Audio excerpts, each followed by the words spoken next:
गया में क्यों करते हैं श्राद्ध? जानिए 5 कारण। वैसे तो श्राद्ध कर्म या तर्पण करने के भारत में कई स्थान हैं, लेकिन पवित्र फल्गु नदी के तट पर बसे प्राचीन गया शहर की देश ही नहीं बल्कि विदेशों में भी पितृपक्ष और पिंडदान को लेकर अलग पहचान है। पुराणों के अनुसार पितरों के लिए खास आश्विन माह के कृष्ण पक्ष या पितृपक्ष में मोक्षधाम गयाजी आकर पिंडदान एवं तर्पण करने से पितरों को मोक्ष की प्राप्ति होती है और माता पिता समेत 7 पीढ़ियों का उद्धार होता है। पितृ की श्रेणी में मृत पूर्वजों, माता पिता, दादा दादी, नाना नानी सहित सभी पूर्वज शामिल होते हैं। व्यापक दृष्टि से मृत गुरु और आचार्य भी पितृ की श्रेणी में आते हैं। कहा जाता है कि गया में पहले विभिन्न नामों के 360 वेदियां थी जहां पिंडदान किया जाता था। इनमें से अब 48 ही बची है। यहाँ की वेदियों में विष्णुपद मंदिर, फल्गु नदी के किनारे और अक्षयवट पर पिंडदान करना जरूरी माना जाता है। इसके अतिरिक्त वैतरणी, प्रक्षशिला, सीताकुंड, नागकुंड, पांडुशिला, रामशिला, मंगलागौरी, काकबली आदि भी पिंडदान के लिए प्रमुख है। यही कारण है कि देश में श्राद्ध के लिए 55 स्थानों को महत्वपूर्ण माना गया है, जिसमें बिहार के गया का स्थान सर्वोपरि है।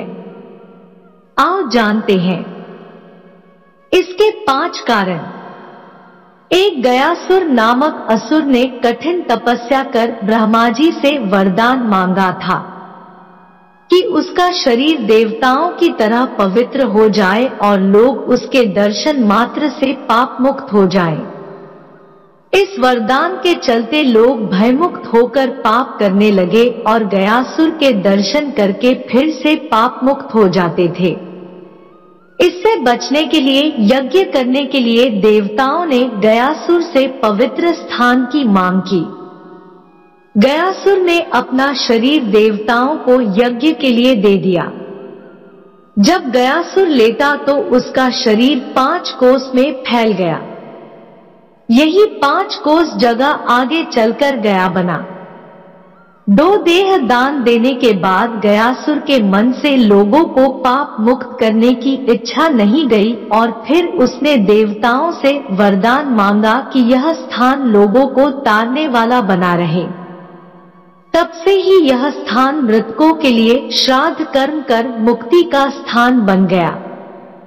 3. कहते हैं कि गया वह आता है जिसे अपने पितरों को मुक्त करना होता है। लोग यहाँ अपने पितरों या मृतकों की आत्मा को हमेशा के लिए छोड़कर चले जाता है।